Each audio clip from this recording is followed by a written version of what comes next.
Being that I have not yet found a way on Brightspace to do that.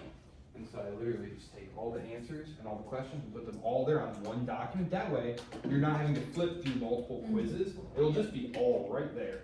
And then the week before the final, I'll also tell you what other questions I'm going to ask you. So you'll have 75% of the questions, and then I'll tell you what the other 25% are going to be about.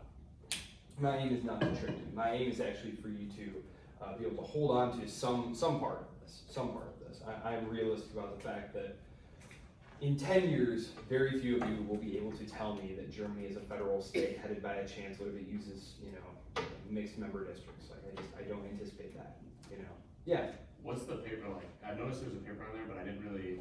Oh, it's just 3 to 5 pages, double spaced. Any topic from the book that you like. And if you cite anything other than the book, if all you use is the book, you can just make one single bibliographic entry at the end with just the book. If you want to bring in outside sources, you can, and you can use any citation style that you like. All I ask is that if you start out using Chicago, just stick with Chicago. If you start out using APA, just stick with APA. I don't have a preference. So, okay. So I'll make a note of both those things. So if some of you are looking to start studying, I will make a quizzes. If any of you have any questions about the paper, some of you have already sent me ideas and drafts, and I'm happy to comment on them. Yes? Is that quiz, like the final quiz, is that online like the rest of the quizzes, or is that in person? I hadn't decided on that yet. May I take a pass on answering that one for now? That's a great question. Because we only meet once a week, and so I don't know that I want to take a whole class period, just have you guys come in and take a test, especially in the midst of finals week. Because are you all full-time students? Right, so this is just one of 4 or 5 classes that you have. Okay, yeah, thank you for asking. I'll mull that over. Any other questions? These have all been great questions so far. No? Okay. All right. Executive power in the Indian political system is in the hands of the Prime Minister. This is true.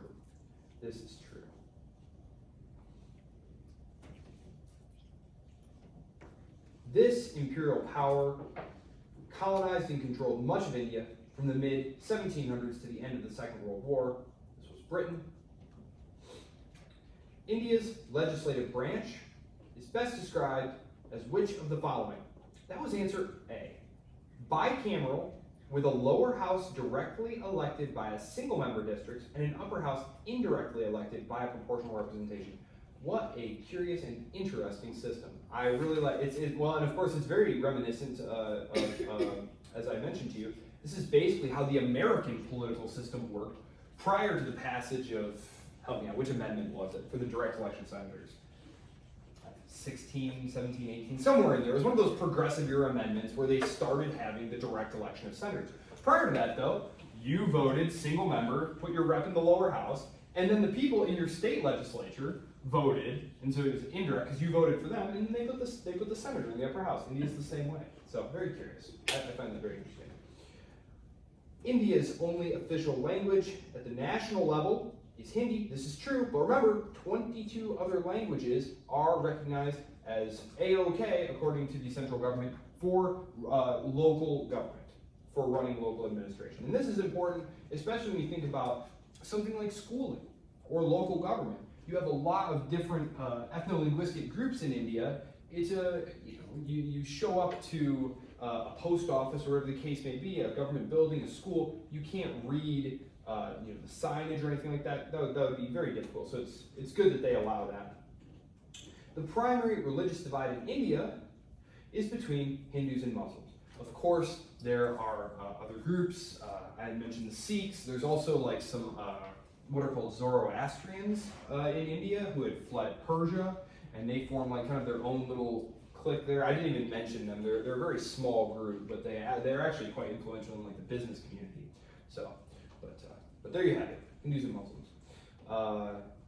And of course, then we had the splitting of India into India and Pakistan, West and East India. That might be a question there, like which two Which modern countries? I don't know. Maybe something like that. I don't know. That's more of a history question. I might try and keep it just strictly on the topic of comparative politics. There's a huge amount of terms in here that we could use for questions on the final. I will mull that over. That's the quiz over India. Any questions on the quiz over India before we start talking about Iran? No? Okay. Let me just pan on here. Oh, I gotta turn this on.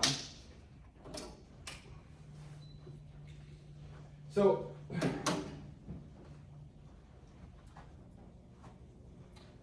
I'm going to, as per usual, run through the history here very briefly.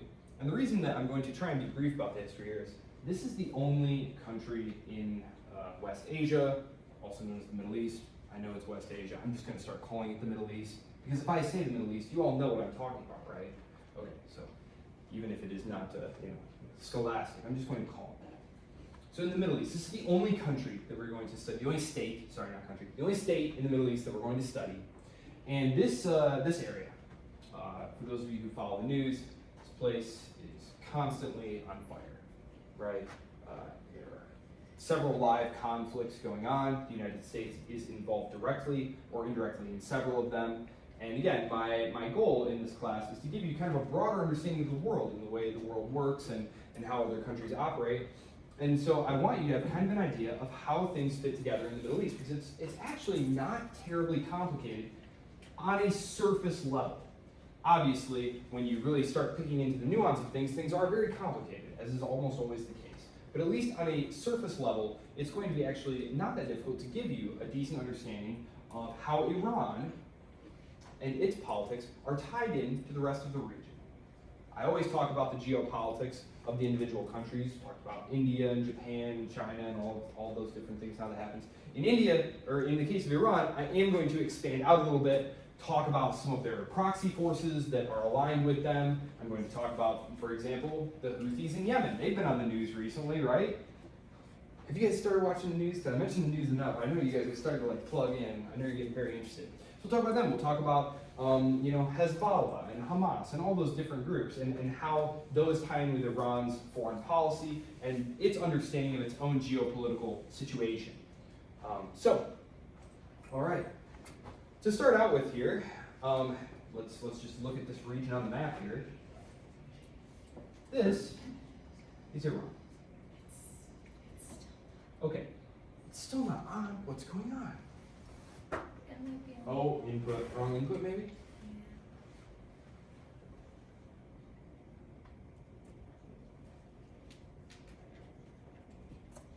Thank you. Marvelous. There is Iran. Oh yeah, it's in my pocket. Okay. So, where do I want to stand so I'm not interfering with your line of sight? Okay, so I'm just going to point with the laser, the little light bulb. So, Iran, right? Where is it? Okay, Iran. A couple of things before I get started here. Iran is populated by Persians primarily. Up here you get some Turkic people like Azerbaijanis, but for the most part, when I talk about Iranians, I'm talking about Persians. Okay, these are not Arabs. Arabs are in here. These are Arabs right in here. So Iran, not populated by Arabs, populated by Persians. Here, Arabs. It might sound like an odd difference, but they are ethnically quite different. And in fact, there were a lot of different invasions that would come out of here, out of Arabia, starting with the conquest of Islam. And so the Persians, who had been, sort of the home of high culture, very much resented all of these, what were to their minds, sort of backwards hillbillies come raging out of the desert here and conquer their beautiful civilizations. And so this was kind of something that residually is a problem. And also it explains why, as you can see here, Iran and Iraq share a large border. A lot of the Shia population of Iraq is over here, and a lot of the Shia population of Saudi Arabia is also over here. And of course, Iran is predominantly Shia.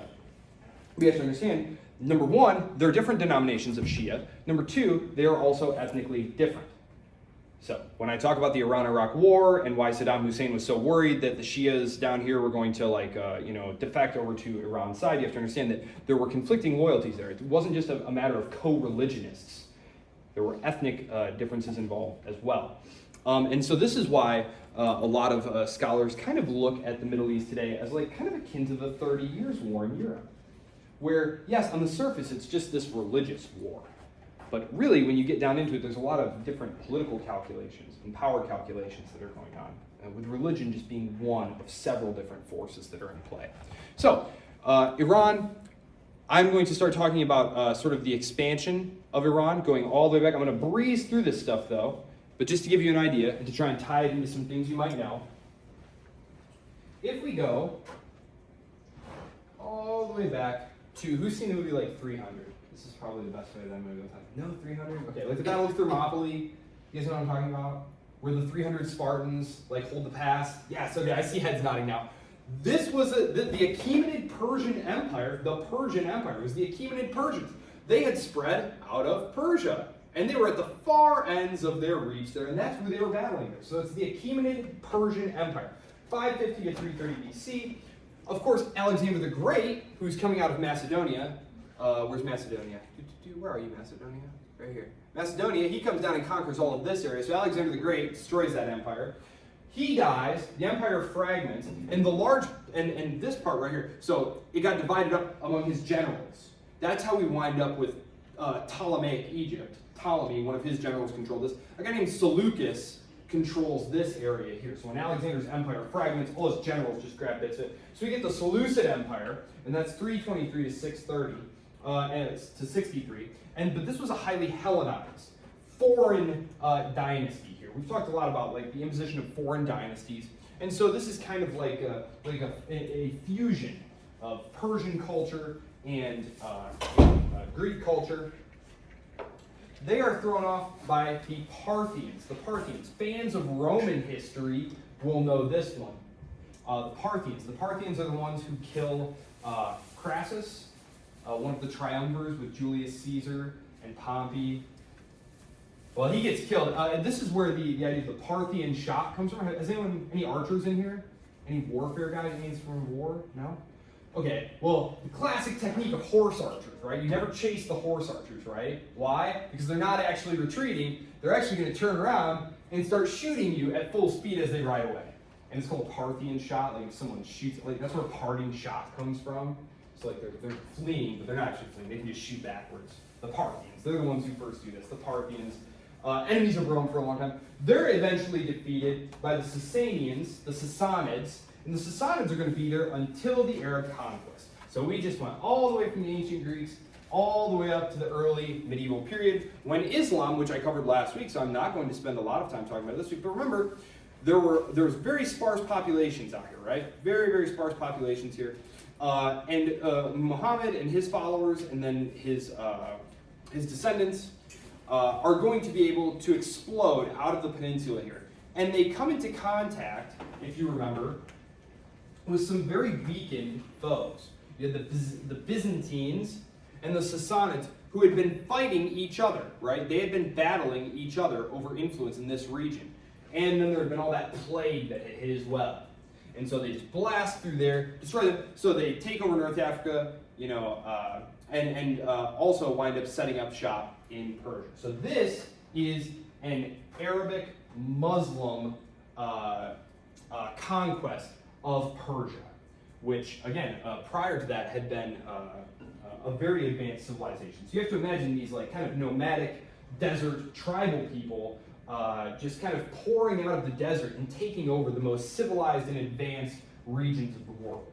So that's what's going on there. This is the Islamic conquest. There's a lot of resistance to rule by these Arabs. One of the earliest and most successful is the Safarid dynasty. And for those of you interested in reading deeply, if you haven't already read this chapter, this is all discussed on page... He really gives it very short shrift here. He does it 457, 458, 459. He kind of blasts through there. The Seljuk Empire, the Seljuk Turks, this is an invasion coming from the other direction. So we had an invasion coming from here. Now we get an invasion from the Turkic people. All of these are Turkic people out of Turkey. And that's why there's a lot of like collaboration between like Azerbaijanis and Turkmenistan and all that to this day. So there was the Arab invasion, there's the Turkic invasion, And then there's the Mongol invasion, which I'll pull this up for you here.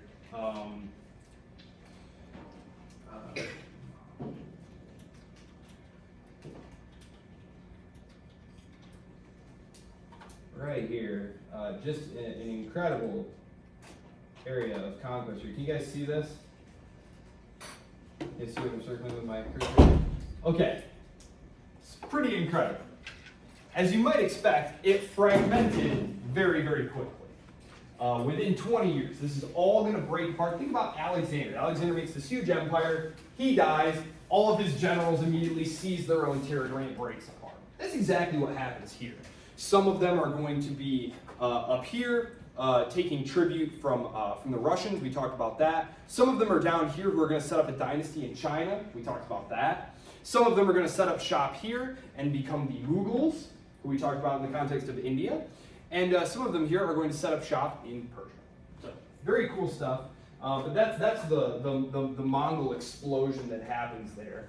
The Timurids are the ones who are going to set up shop in Persia. They'll be there till 1507.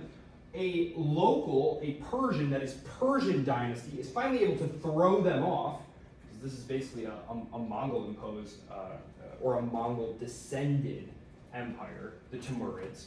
The Safavids. These are the ones who are going to be there from 1501 to 1736. This is going to ultimately collapse. There's a lot of just internal war. The geography of Iran is very, very challenging. Let's just take a look at that here.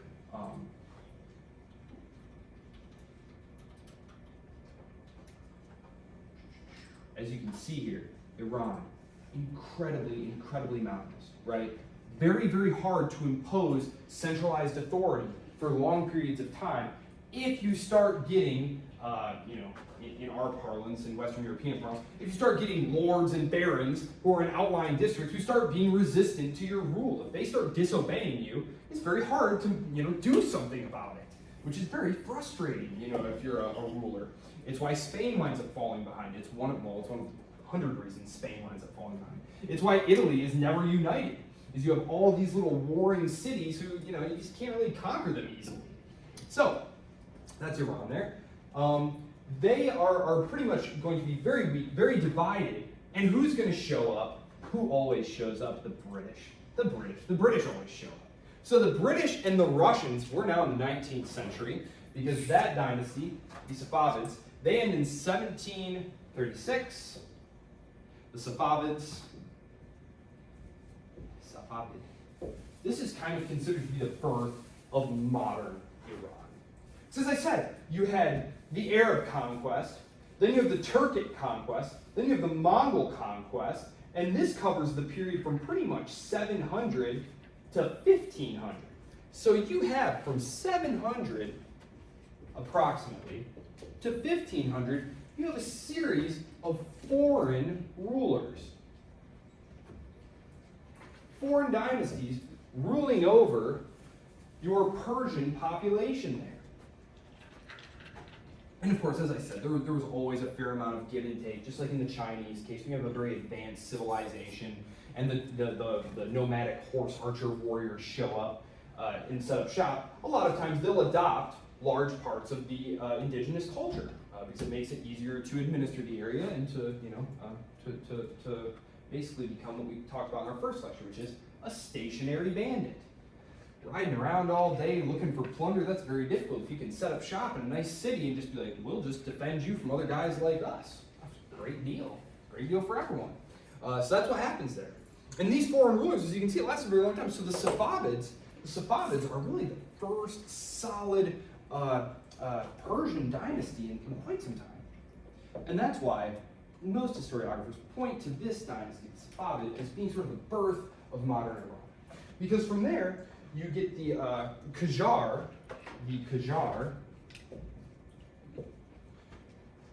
And this is a very, very weak dynasty, but it's going to be with us until 1925.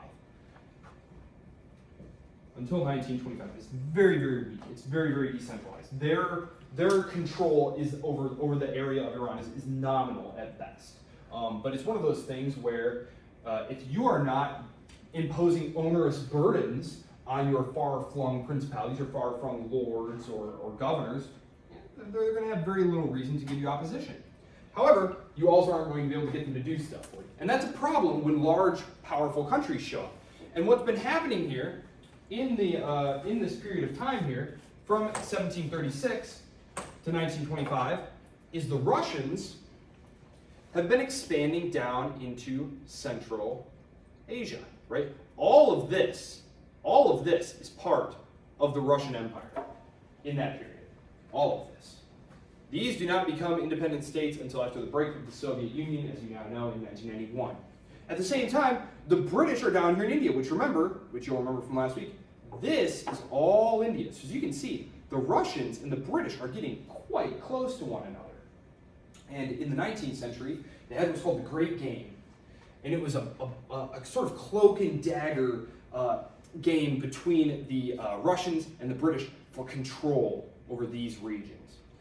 Nearly led to war several times. And what they decided to do is they said, well, tell you what, let's just divide up the territory between us into zones of influence. This right here, the top half of Iran, will be your zone of influence. This bottom half here will be our zone of influence.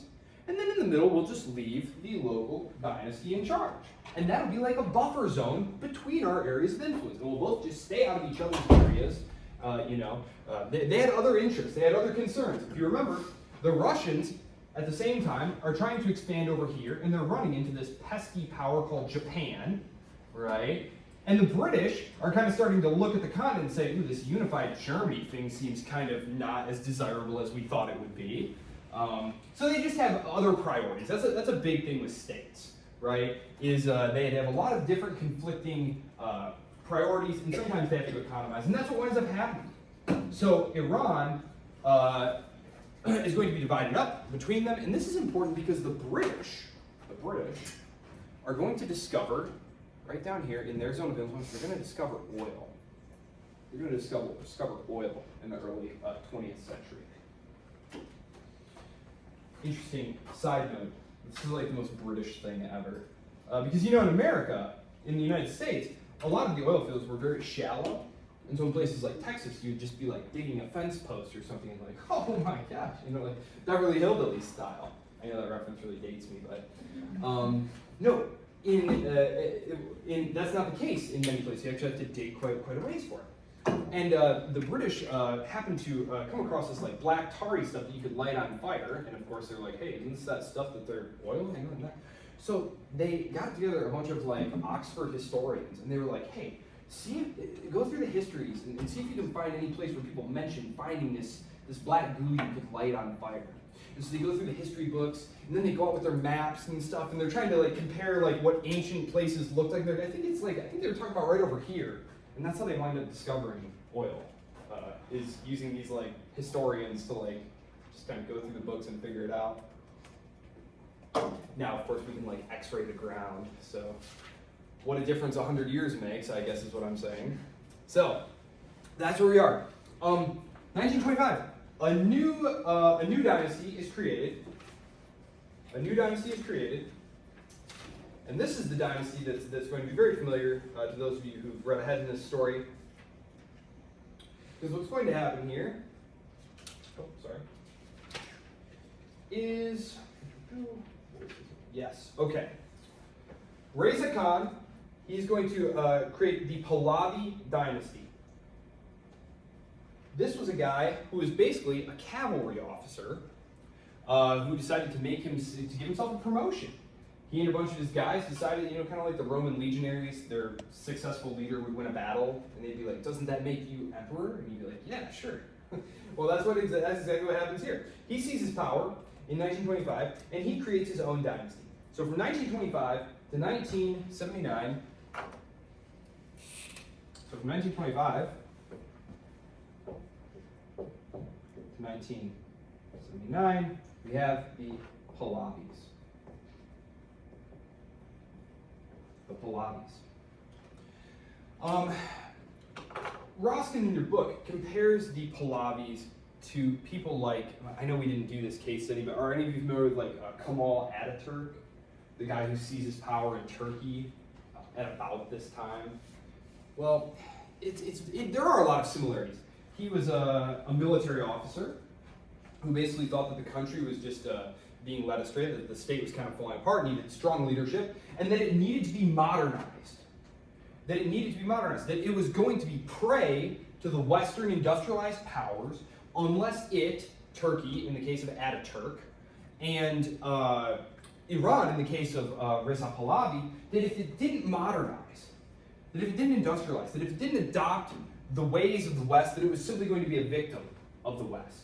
This, of course, brings the modernizers, let's just call them the modernizers, the secular modernizers, into conflict with the traditional religious authorities, right? Because they're trying to push aside the religious authorities in both cases. Now, in the case of Turkey, this is Sunni Islam, and in the case of Iran, this is Shia Islam, but we'll have more on that later. The point is, just like in Turkey, the need was to marginalize the clerical class. And this is something that's part of the politics of all these places. Just like in Saudi Arabia, there's always been a very close partnership between the monarchy and the clergy, and they reinforce one another. And there was a real battle, going back several years. MBS, he's basically the king. He's the crown prince, but the rumor is that his father, who's very old, he has like dementia, is the rumor. He basically runs the country. He got into it with the religious authorities because he is trying to liberalize a little bit, like let women out of the house, let them drive a car, all of which they can do in Iran, by the way. Women can work outside the home and drive cars in Iran. Women can vote in Iran. So for all that you're going to hear in the news that like Iran is just the worst, most devastating dictatorship and shouldn't we go bomb them and all that stuff, bear in mind, this is probably, other than Israel, the most progressive place to live, especially if you're a woman in the Middle East. So it's not an awesome place, just to be clear. But I'm just saying, don't believe everything on the news. So the Shah. The Shah is going to replace traditional and Islamic courts with civil courts, operating under Western codes of justice. He founds the first Western-style universities. He's using oil revenues to do this. Because as I said, the British set up an oil company there to take advantage of these oil revenues. And basically, they set up a revenue sharing agreement with the government. They say, look, we found the oil, we pump the oil, we refine the oil, you don't know how to do any of this, we'll do it, and then we'll give you a cut of the profits. And that's what's going to happen there. Now, as you might suspect, there are some who object to this arrangement, because who do you think gets the most of the profits? The oil company or the Iranian government? That would be the oil company. So this is not terribly popular. Let me just breeze through this here really quickly. Because it had so much oil, Iran was highly sought after during the Second World War. Oil wasn't like that big of a thing during the First World War, right? Like it's kind of hard to imagine, but like even tanks were like not really a thing in World War I. Like they come in a little bit at the end, but World War II is the oil war, and so there's intense competition to get at Iran. Ultimately, the Nazis are not able to do that, but basically the Soviet Union is going to occupy the upper half here, and then the British are going to occupy the lower half here. And actually, and he notes this in the book, but this was actually one of the early Cold War episodes. We talked about the beginning of the Cold War in the context of a divided Germany and a divided Berlin, but actually, arguably, the bigger one was that there was a deal that they were both supposed to pull out of Iran within 6 months of the end of the war, and the Soviets hung around. The Soviets hung around in northern Iran, and it was only threats from Eisenhower that got them out. And before they left, they helped set up this basically like it was an Iranian Communist Party, is what it was. The idea was that it was going to be kind of a Soviet proxy inside the state. So bear that all in mind, what I'm about to tell you, because newsflash, the U.S. is about to coup the government that comes in here. But this is the context for it, that it was an early Cold War battleground. Okay, so there's an election. Where's my, okay, so we have the Pahlavis here. Okay, so you have the Pahlavis. Right here, the Prime Minister, Mohammad Mossadegh. He's elected, who's he elected? 50? 51? Yeah, right there. 53. Okay. Yeah, okay.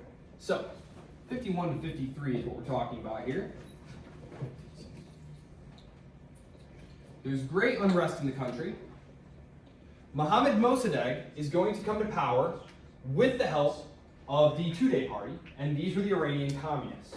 So this guy by the name of Mossadegh, he is elected. He does have the support of the commies. Initially, the Americans think maybe we can use this guy. Then they decide it would be better actually if we tossed him out and put one of these guys back in charge, because they were a little bit annoyed. America was a little bit annoyed with this guy because he wasn't like really actively anti-German. He had been perceived to kind of have like German sympathies a little bit. So they were okay with giving Mossadegh a try, but Mossadegh goes ahead and tries to nationalize the oil company. What does nationalization mean? Nationalization means the state seizes all of the foreign investment and infrastructure and stuff and keeps it. This is not going to fly. They send Kermit Roosevelt, yes, of the Roosevelt clan, Roosevelt is actually how I pronounce it, but yes, relation of FDR and Teddy. Yes, they send him, Kermit Roosevelt, with a briefcase full of money, and he goes and overthrows the government. It's quite an incredible story. You can read about it. He makes mention of it in here, but it's a very famous story. Yeah, and they overthrow him, and they fly the Shah back, and they put him back in power. And they keep him there until he's finally overthrown in 1979, which is going to be critical to our story because this is when the mullahs take control of Iran. So, let me write this in a more orderly way for you to see it. So, let's start here in the mid-18th century with the Safavid dynasty, 1736. And then we'll have the Qajar until 1925.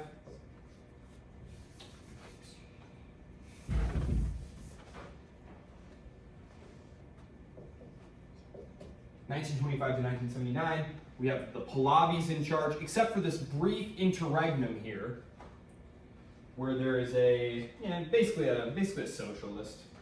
He wasn't a commie, but he was a socialist. And in the context of the Cold War, there was virtually no difference there. So Iran, early Cold War battleground. That was not super popular though, because it is true that the Pahlavis were modernizers and westernizers, but they were also super ruthless. And I mean super ruthless. They had a secret police called the Savak, who were as bad as the Stasi in East Germany, as bad as the KGB. I mean, they disappear you. They disappear you, torture you, kill you, no question. So I'm not trying to pretend like the Pahlavis were, yes, they were modernizers. It was, easily the best place to live in the Middle East, especially if you were like someone who was interested in more Western ideas of, like you could go to the cinema, you could smoke, you could drink, women could walk around in bathing suits and stuff. Like all stuff that today in the Middle East is like, oh my God, you can't possibly do that. That was all stuff that could happen here. But that also seriously alienated the religious conservatives in the country, the clerics, and also the conservative population. It's a highly religious country. There's always this discontent in the background. And the Pahlavi dynasty deals with it with its secret police. And if you're a really high-level, visible person, they would arrest you and exile you sometimes. And this is exactly what is going to happen to the major player in our story, who is going to bring about the Iranian Revolution in 1979. Okay, 1979, the major revolution comes, and this is Ayatollah Khomeini. Now, there are two Ayatollahs. There have only been two. Now, these are the supreme rulers of Iran. In a few minutes here, I'm going to erase all this and write a very interesting chart. I couldn't find a good chart of this. This is why I'm writing all of this. No one has a good, pictographical depiction of how the Iranian government works. So I'm going to draw it out for you to show you how all these pieces fit together. But there's a religious figure at the top, known as the supreme ruler. There have only been two. And he's basically in charge of the country. Yes, there are lots of different institutions, there are a lot of different layers. But once I've drawn it out, you'll see that actually it is all kind of him. He doesn't actually run the country, but nothing can happen without his okay. Ayatollah Khomeini, and then Ayatollah Khamenei. So I know those sound very similar. Khomeini and Khamenei. So very closely spelled. Khomeini is the one that we're interested in here. Khomeini. So Ayatollah Khomeini, this guy right here, Shia cleric,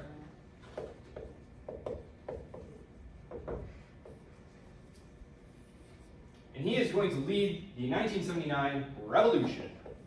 Revolution of 1979. This is a huge year. Multiple big things happened in the Middle East in that year. And I'm just going to group this in here. I know Afghanistan is not technically in the Middle East, but this is the same year. So 79 is a huge year for the geopolitics of this region.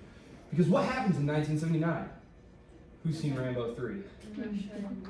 Russia invades Afghanistan to help prop up its commie proxy government there. That's right. Excellent. And in 1979 too, Iran overthrows America's favorite dictator. That's right, Iran. We're all used to thinking like, wait a minute, Iran is America's enemy, and Saudi Arabia is our best bud there. No, actually, prior to the revolution of 1979, Iran was America's #1 client state in the region. And if you think about it, it's a pretty, I mean, it's massive. It sits astride all the important stuff. It was a great state to have. And that was America's #1 go-to guy. They get overthrown, and at the same time, the Soviets roll into Afghanistan. And this all just looks very, very bad. If you're a strategic planner in Washington, this all looks very, very bad. This is why Washington under Jimmy Carter starts funding the Mujahideen, right? The Sunni terrorists who eventually produced like Bin Laden and all those guys. So, but that was the strategic thinking, was enemy of my enemy. So that's why they start funding those guys. Yes, so this is Iran right here, very important. 1979, the clerics take power. What happens here, Khomeini, interestingly, what happens is the United States finds out that the Shah is terribly ill, gonna die. This dude's gonna die. He's also becoming super unpopular. And they know that a revolution is coming. And they actually think that this guy, Khomeini, might be willing to play ball with the Americans because he had helped them get rid of Mossadegh back in the 50s. So they actually let this dude back in the country, this guy who ultimately authors the revolution. So that's kind of how that all goes. He's in Paris. And he's like a radical political religious leader, and he's like making recordings of like really radical, like polemics and stuff, and they're recording on tape cassettes, and then they're smuggling them into Iran. People are listening to these fiery speeches on cassettes and stuff. So they let him back into the country. Oops, kind of, because he's not interested in being America's new sock puppet dictator there. So that didn't go so well. Actually, his hand gets forced. What do you picture when you think of Iran, the Iranian Revolution? What do you guys picture? Do you guys have a picture in your head? No? How about hostages? The Iran hostage crisis. The embassy hostage crisis that destroys Jimmy Carter's chances of getting reelected. Basically, in the public mind, what's happened is everything's been truncated. The Shah gets overthrown, Khomeini comes in, the embassy gets stormed, they hate America. These things happened almost a year apart. What happened was Jimmy Carter decides to let him in to the country for treatment in America, to treat his cancer. Some radical students stormed the American embassy. They weren't ordered to do that. It was considered like, oh geez, shouldn't have done that. They storm the embassy, they hold the American diplomats there hostage for 444 days. It's a huge national crisis. It's a huge embarrassment to Jimmy Carter. It probably cost him the election to Reagan. And and it really, really soured relations.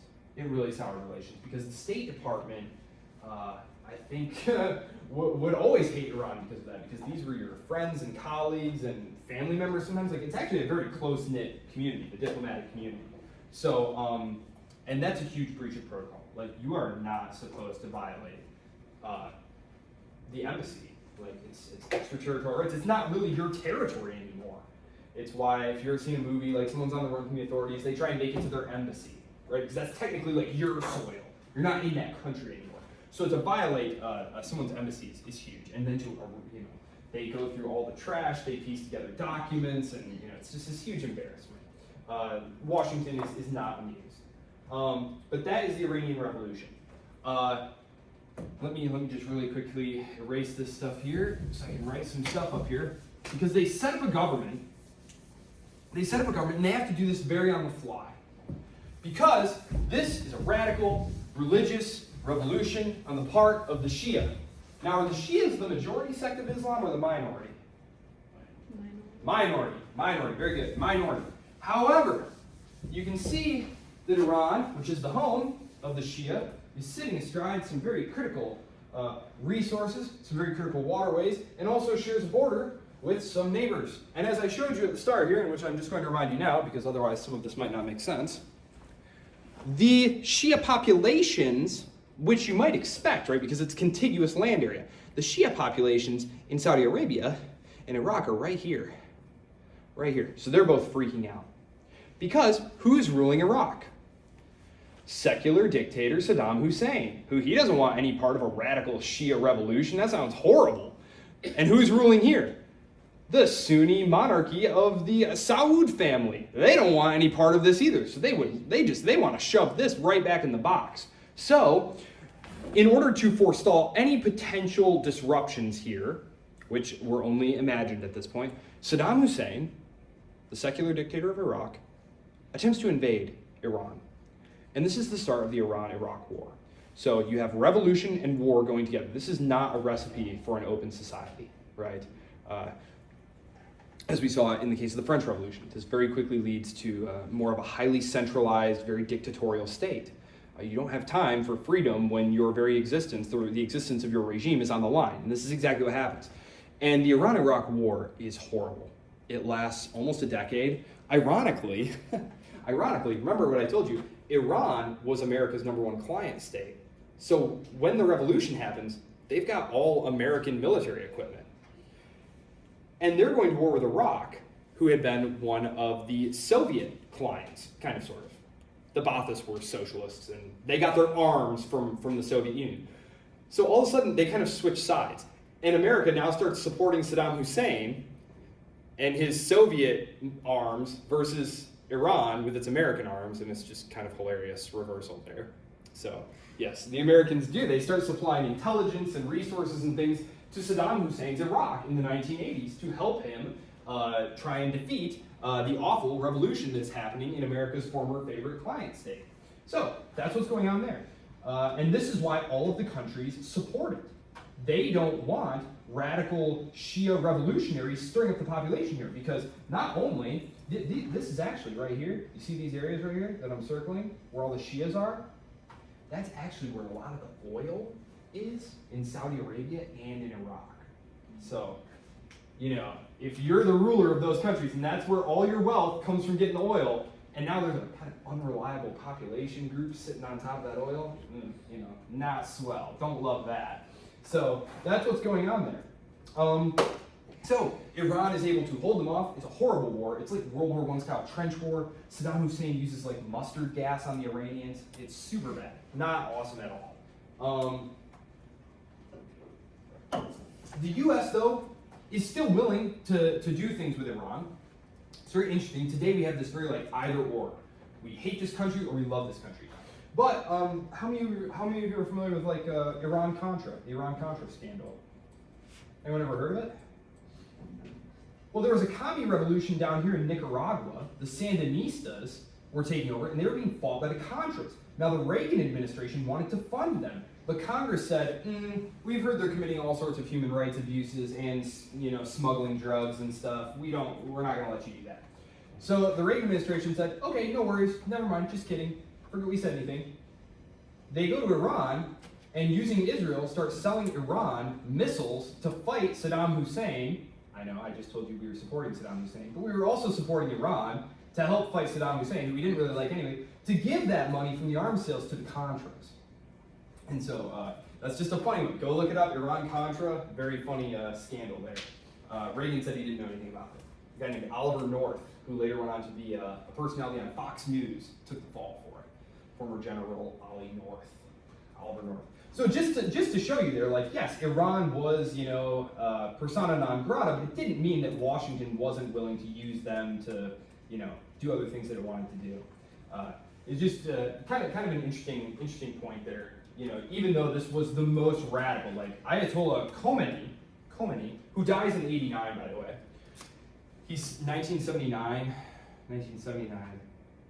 to 89, supreme ruler,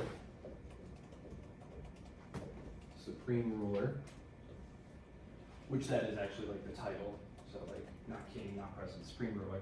You have Khomeini, from 89 to the present, you've had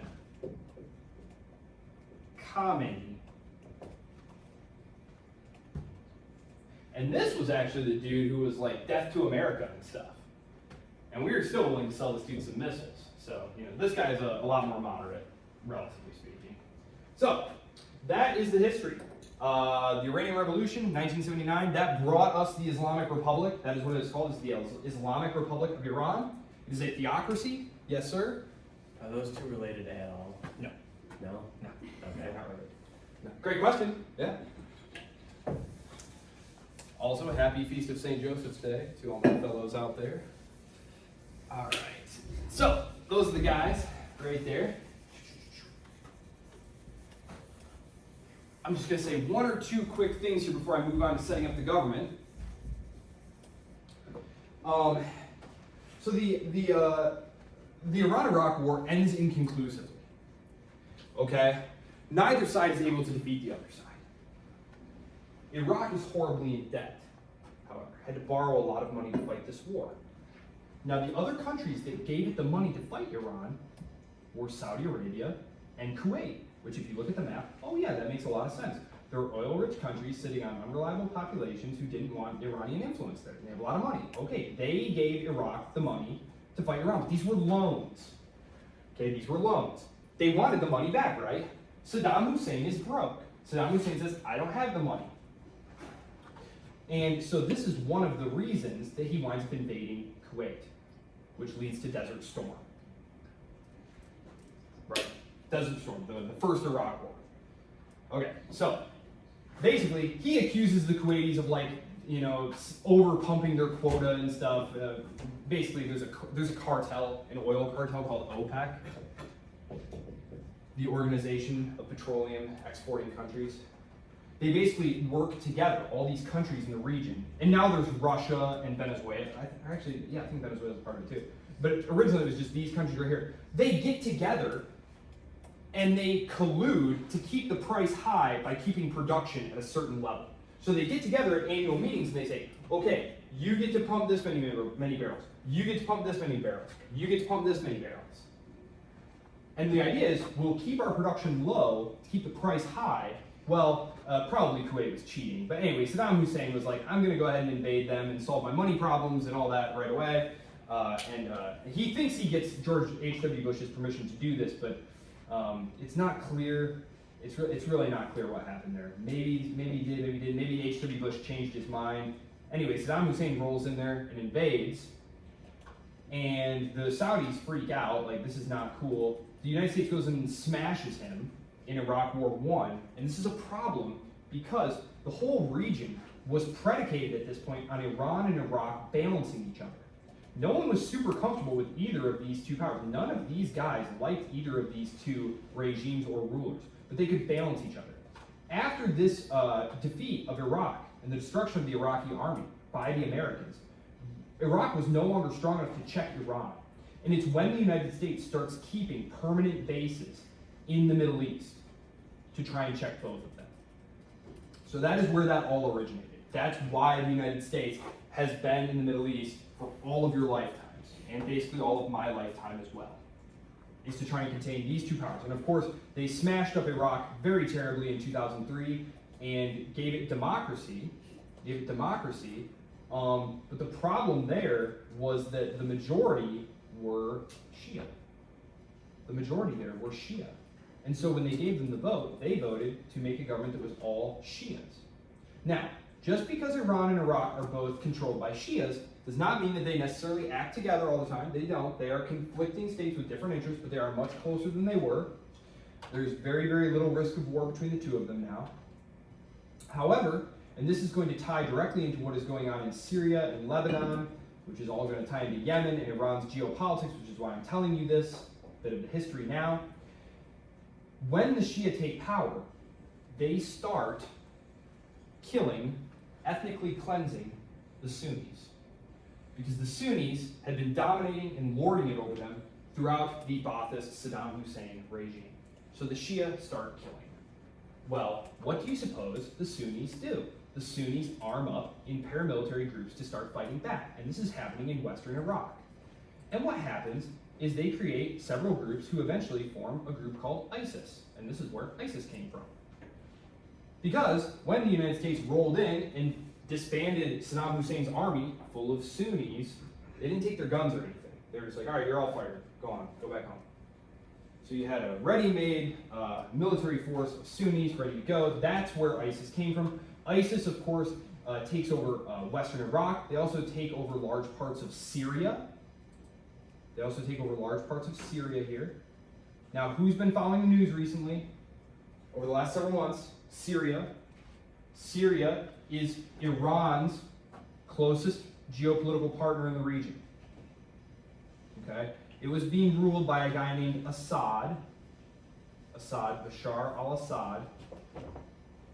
He fled the country, and the people who are now running the country, al-Jilani is his name, he was the head of a group called Jabhat al-Nusra, also known as Al-Qaeda in Syria, which was an offshoot of Al-Qaeda in Iraq, which was also known as ISIS. So that is how that all happened. So, not awesome news. Very bad news there. So that's who's ruling Syria now. And that is partly why Israel has swooped in and occupied the lower part of this country. So, there you go. Iran. When the Iraq War happens, Iran starts considering building nuclear weapons. This is probably one of the reasons that you all have heard about Iran, is like the Iranian nuclear program, the Iranian nuclear program.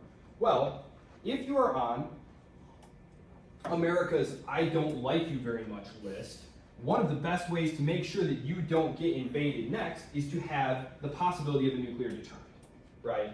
So they absolutely were starting to make nuclear weapons in the 1990s. There's a very good book on this by Gareth Porter. It was published by the University of California Press some years ago. Just look up Gareth Porter, The Myth of the Iranian Bomb. And he talks about it, that they shut down their program to try and make nice with the Americans. And this is all part of the run-up to the JCPOA. The JCPOA, which we're going to talk about that in the context of domestic Iranian politics, the JCPOA. This was the Iran nuclear deal that was supposed to keep Iran from having a nuclear weapon. And this was the one that Trump ripped up when he came into office the first time. He called it like the worst deal in all of history.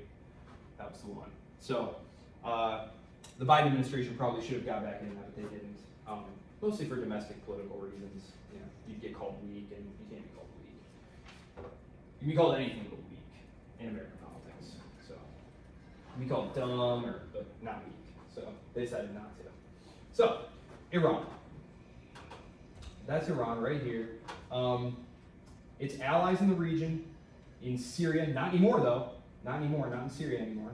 In Lebanon, Lebanese Hezbollah, this is a group here in southern Lebanon.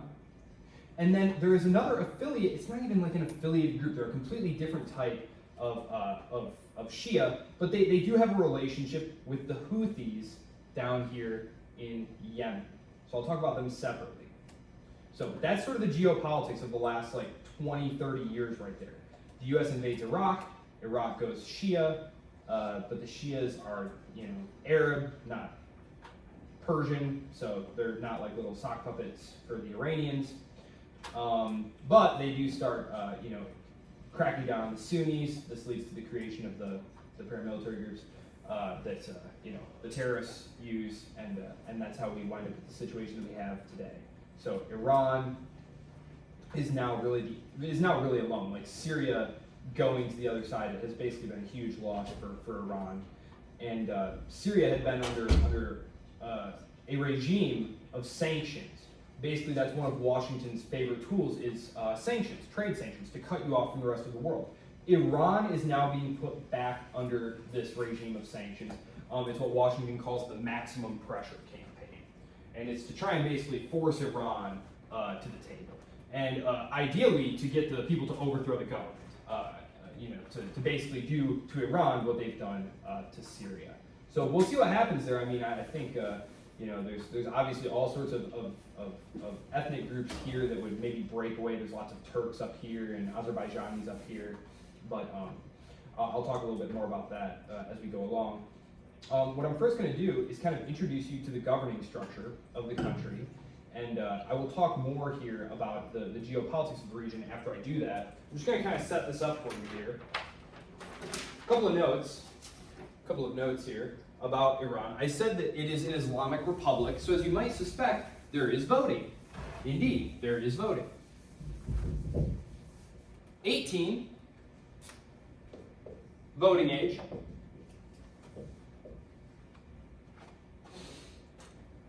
You are voting for a legislative branch.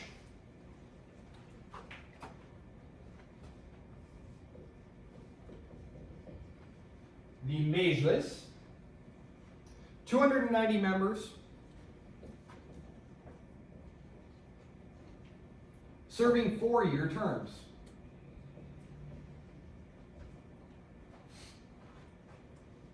These do things that most legislatures do. And at a glance, you might not notice anything odd going on here. They pass laws, decide spending priorities. Nothing unusual here. It's a unicameral legislature. One body. Now, the elections are actually kind of interesting. You have there's a mixed member electoral system.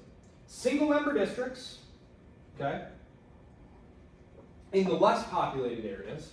So, I'll zoom in here. So out here in the less populated areas, you have single member districts. In the larger cities here, like Qom and in Tehran, you have multi-member districts, okay? So in the single member district, remember, you're just voting for one person. In a multi-member district, you're voting for multiple people. Now, to win, you have to get 25%. So it's a plurality system. You have to get 25%. If you don't hit 25%, they go into a runoff with the top 2 candidates. So there is a runoff if no one gets 25%. Now, I think maybe, okay, and then I'll introduce the president here. Yeah, I'll introduce the president. So there is a president. Sorry. Yes, there is a president. Sorry, where did we get some president? Yes, there is a president. President, also elected. So this is the legislature.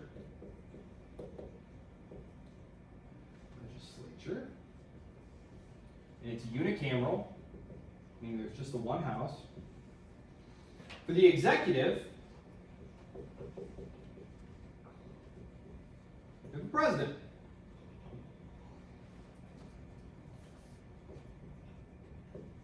That's the executive. Okay, and you may be saying, well, wow, this is all kind of very progressive seeming. Didn't you say that this was some kind of like theocracy or something? Yes, I did. Yes, I did. Because in order to be a candidate for any of these elections, you must be approved by the Guardian Council, or I've also seen a Council of Guardians. These are groups of clerics because, yes, actually, it is a theocratic republic. It is a theocracy. It is ruled by Islamic jurists. It is ruled by Islamic jurists.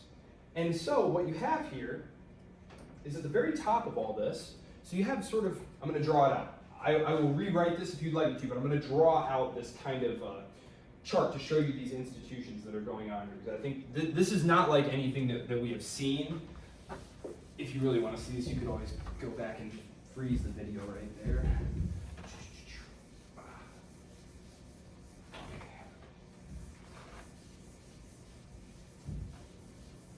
Phenomenal eraser.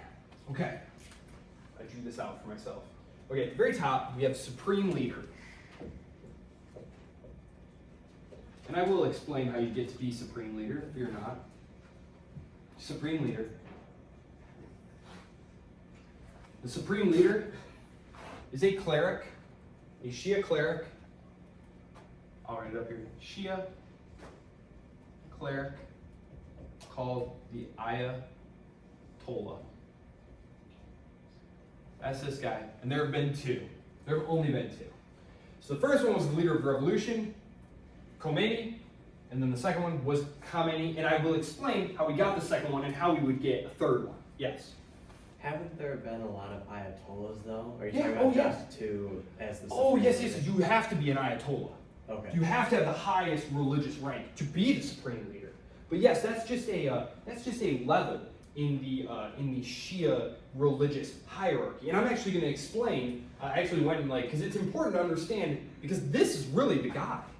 When we come back from here, I'm going to write this tree out here so you can all see it, feast your eyes upon it, digest it over the break. And when I come back, I'm going to explain how this all works behind the scenes, especially how you get to be this guy. Because you have to climb up this whole back hierarchy of religious institutions that are like religious, politico-religious, you know. So, well, you don't know, but I'm going to tell you. So, right here, supreme leader, underneath them is the guardian council.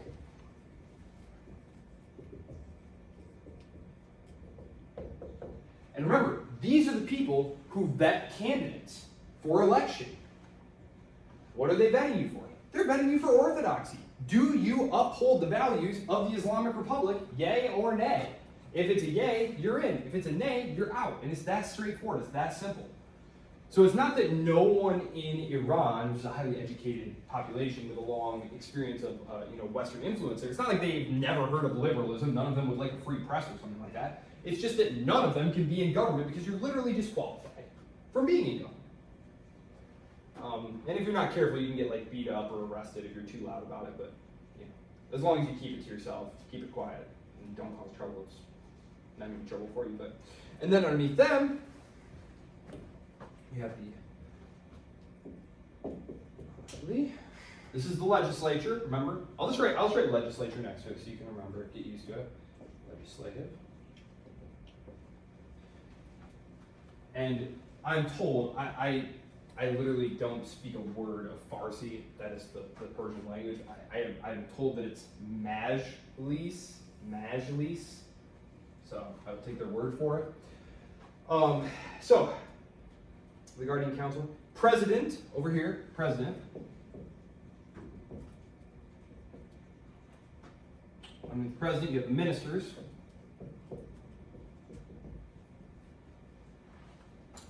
And then you have the provincial governors.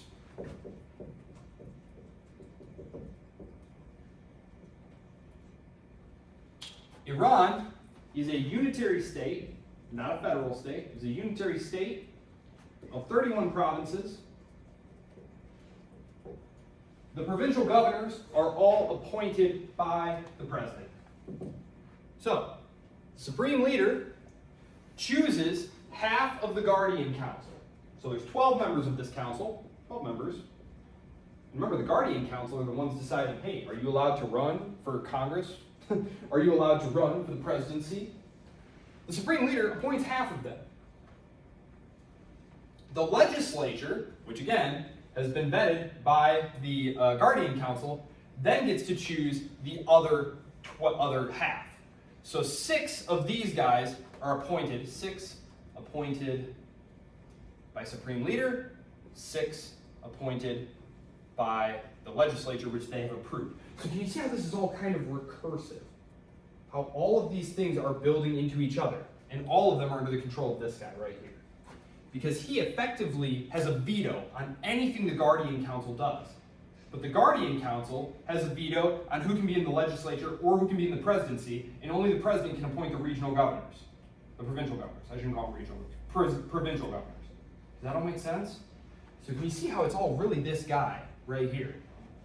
It's really all that guy. He doesn't do day-to-day administering. He does not need to, as I think should be clear. He does not need to.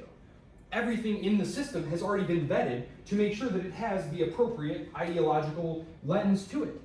So it's critical because when you watch the news or you read Arab Eye or whatever, you read Al Jazeera, whatever you watch, you will see people debating in parliament, the president making proclamations, things like that. You're very rarely going to see the supreme leader saying or doing anything. In part, that's because he's a super old dude. He's like 89 or something like that. But in part, it's because he doesn't need to. He has no need to. The entire structure of the system is already subordinated to. So again, Guardian Council vets the legislative candidates, also vets the presidential candidates. The president appoints the ministers, and the president appoints the provincial governors. The provincial governors govern the provinces on behalf of the center. The Guardian Council, which the supreme leader has appointed, 6 of them, picks who can be in the legislature, picks who can be in the presidency, and then that very carefully screened legislature can appoint the other 6 members of the Guardian Council. So do you see how the system is very insular? So it's not that there is no difference of opinion in Iranian society. Just to be very clear about that. It's not like everyone is super thrilled because everyone's showing up and voting and it all seems very straight there, you know? Yes, people are voting and they do get like really high turnout. And I've read that this is completely legit, like 75% turnout, 80% turnout in elections. So and again, this is like, you know, people like the New York Times who would love to like throw shade on them are like, yeah, it was legit, it was legit. Well, it's legit, and the things stay the same because like this is how the system works. You could never vote for someone who would actually disrupt the system because they would never be on the ballot. And Roskin actually makes this point that a lot of times what voters will do, especially young urban voters, is they just vote for the candidate who seems the least worst. And then just kind of hope for change. And I'm so serious. That is a lot of times what happened. It happened in the late 90s. It happened in the late 2010s after Ahmadinejad was in there. He was like a super firebrand conservative. I might talk about him a little bit. But this is what I'm going to leave you with as we go to break. This is the political system that you can see. When we come back, I will talk more about how you get to be this guy right here. Okay, because you have to understand this whole religious hierarchy behind the state here. So, go ahead, take a break, come back here at 8 o'clock. That's 16 minutes.